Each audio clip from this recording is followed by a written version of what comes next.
The video that I uploaded last week talks about two of the main reasons why people just don't invest in real estate. Everybody says, yeah, I plan on buying a rental property or doing this or that, yet talk is cheap and so many people just don't do it. In last week's video, we covered the first topic with people being afraid to be landlords. And this week we're going to address the second problem, which is people just don't feel like they have the money to do so. Guys, welcome back to the channel. Thanks so much for watching. I'm Bryce with Sane Sense, where we talk about everything from personal finance to real estate investing. Today we're talking about the various ways that you can invest in real estate and how to finance your next deal. Finding money is always the hardest part when it comes to real estate, and so we're going to talk about some of those problems and how they really aren't that big of a problem in the first place. I firmly believe that mindset is everything. I know it's cliche to say this, but I really live by the quote that says, whether you believe you can or you can't, you're right. Purchasing real estate has so much to do with mindset because to a lot of people, and myself included, it feels like this insurmountable task that just can't really be achieved. The crazy thing is, I already own real estate and I still have to work on my mindset. For some reason, I just keep going back to this idea that I'm never going to be able to get my next deal. I'm not going to be able to fund it. It's not going to work. I'm going to have all these problems. And I don't know why that's the case. I don't know why as humans we do that. Like I said, I already own real estate and I still come into this issue all the time. One of the biggest deterrents for people buying real estate is just that, buying the actual physical real estate itself, the financing.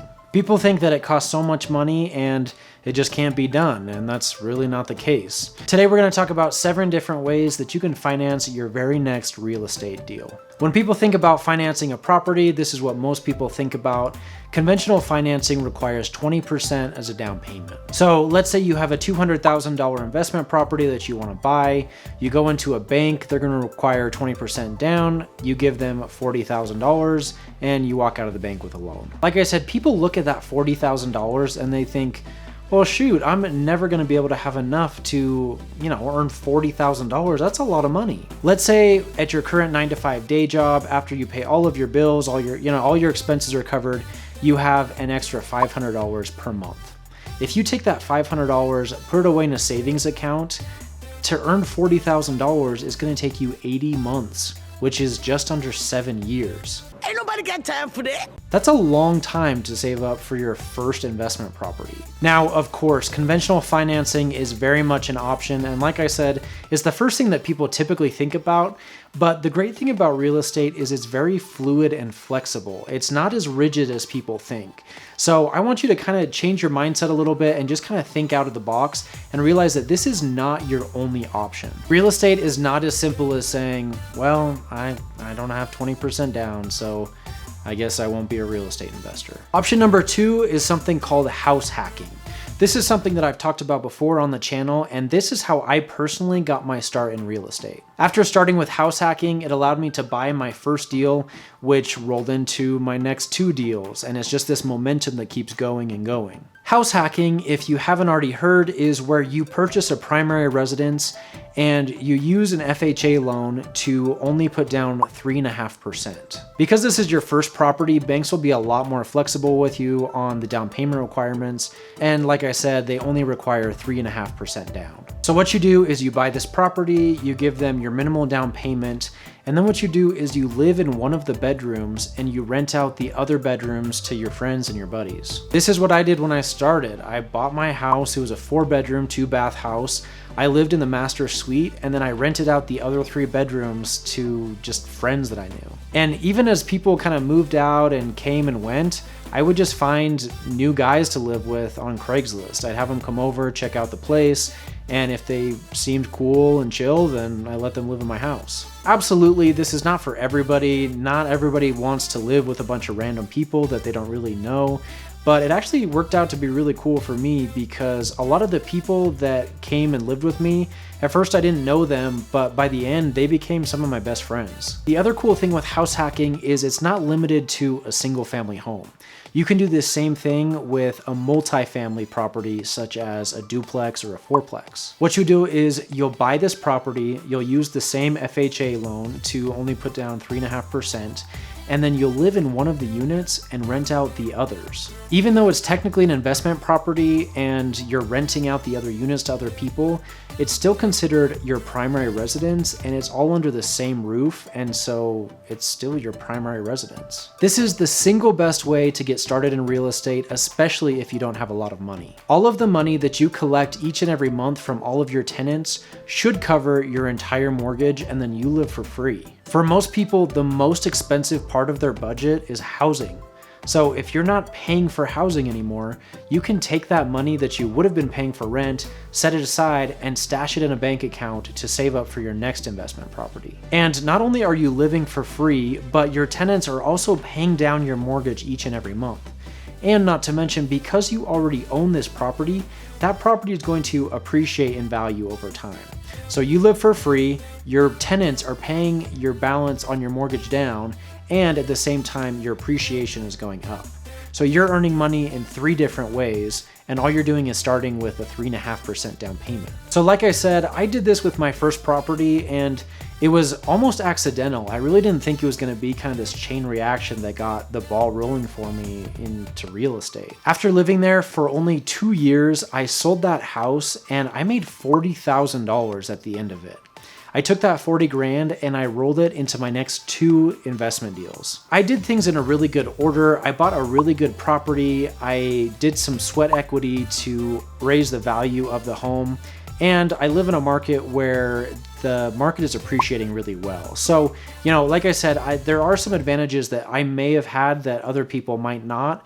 But at the same time, what I did was nothing special and is very much a repeatable process. Option number 3 is to keep buying primary residences. While your first home only requires a 3.5% down payment, your second primary residence only requires a 5% down payment. But when you do this, nobody said anything about having to sell your old home. Purchase a good property, purchase it with equity baked in, live in it for a year, and then purchase a new primary residence with 5% down. Then once you're living in your new primary residence, you rent out your old primary residence. And then you just rinse and repeat. You can do this every single year. That means that every single year, you're gaining a new rental property. Obviously, this requires that you move every single year. Nobody said that it was convenient, and absolutely with real estate, you have to make a lot of sacrifices. But if you do this for a couple years, it'll absolutely be worth it. The other thing that you will have to keep in mind is as you acquire all of these other properties, your debt to income ratio is going to become an issue. Obviously, the banks are going to look at your debt and they're going to look at your income and say, I don't know, you're getting a little bit close there. But think about this. With each one of these properties, obviously your debt is increasing, but so is your income. With each and every property that you acquire, the previous one becomes a rental.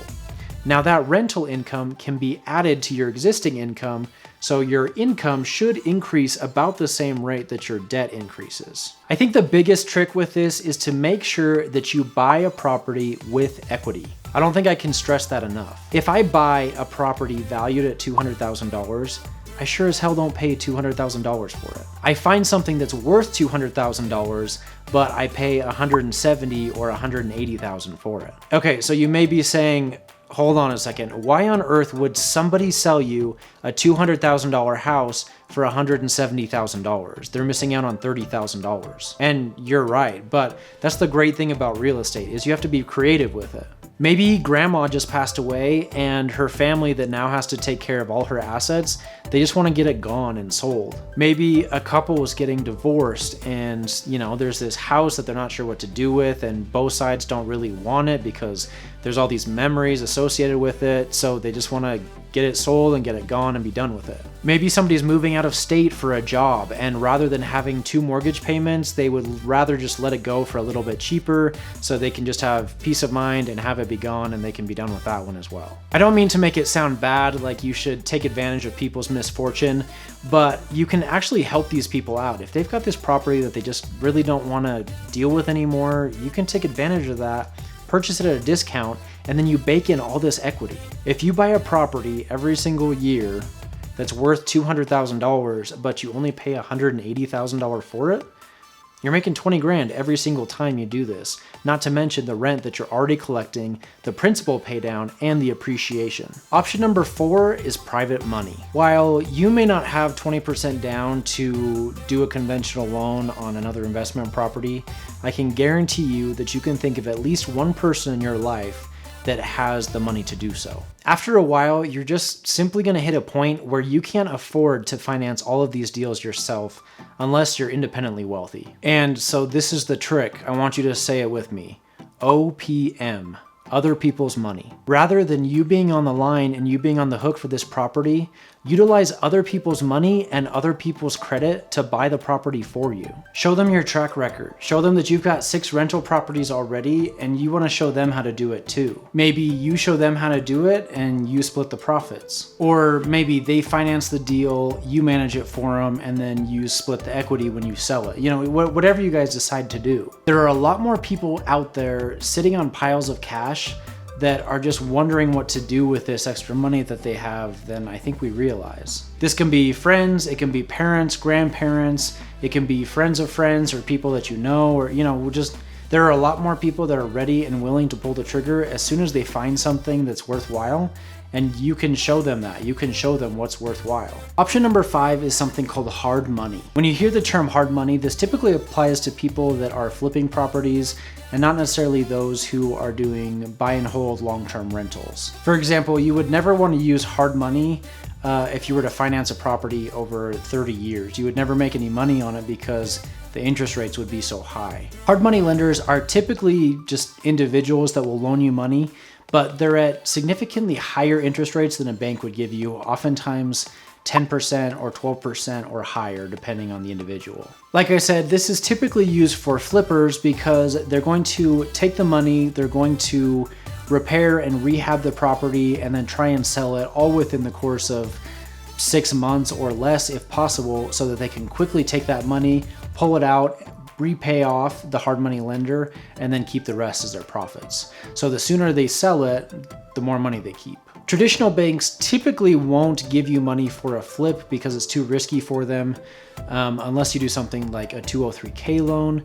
But typically speaking, you're gonna have to go to a hard money lender if you're just looking for the money to do something like that. Option number 6 is something called seller financing. This is yet another reason why I love real estate so much, because you can really curve these deals to kind of just mold and fit everything you're trying to do. Seller financing is another creative way to buy real estate. Let's say you find somebody who owns a property free and clear and they're looking to sell it. Rather than going to a bank and getting a traditional loan, you can approach these sellers and you can ask them to be the bank for you. Rather than paying a bank a monthly mortgage, you now pay the owner of the property essentially your mortgage. But because they're now acting as the bank, you guys can create whatever terms you want. It doesn't have to be these strict guidelines like with a traditional bank. So for example, a normal bank, they might charge you 20% down before they'll let you buy an investment property. If you work out some kind of a deal with the seller that you only want to put down $5,000 cash, that's great. As long as both parties agree on it, then you're golden. And they may not care about your credit score. They may not care about your debt to income ratio. As long as you guys can work out something that works for both of you, it doesn't matter. It's not going to be as easy to find these deals, but like I said, you've got to be a little bit creative. But if you can find somebody who's willing to seller finance something to you, you can negotiate interest rates, you can negotiate term lengths. I mean, really, it's open to whatever works best between you two. Option number 7 is something called a HELOC, which stands for a home equity line of credit.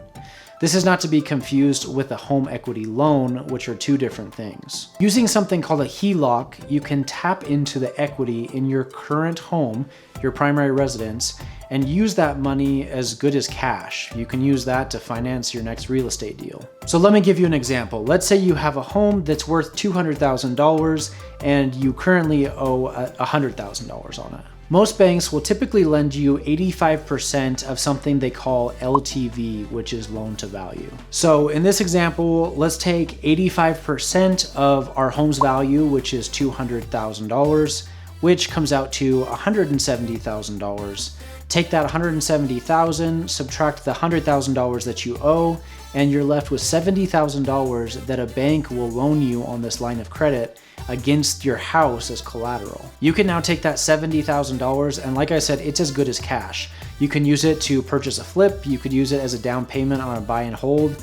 You can do whatever you want. You can go and buy a new car with it if you wanted to. I wouldn't recommend that, but you could do whatever you want. It essentially works like a credit card. So going with that same example, say you've got $70,000 that this bank will loan you. Let's say you go out and you spend $5,000 of it.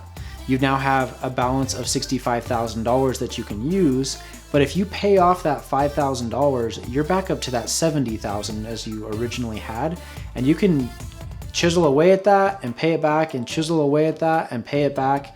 And you can just keep using this revolving credit for, whatever you need. Now, there are a couple things that you should be aware of when you use this HELOC. So let's say you go out and you spend $5,000. As soon as you make that first purchase, you now have to pay interest on the balance that you owe back to the bank. Like I said, it works very similarly to a credit card.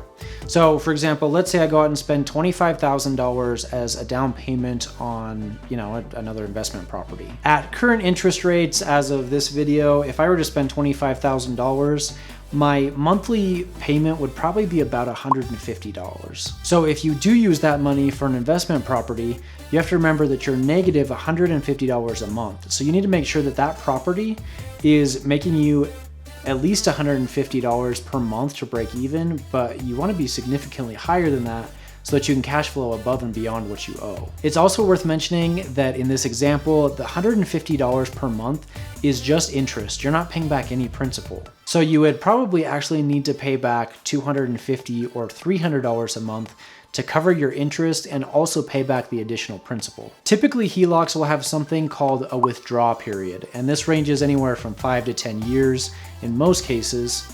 So this 5 to 10 years is a period of time where you can keep drawing from that money.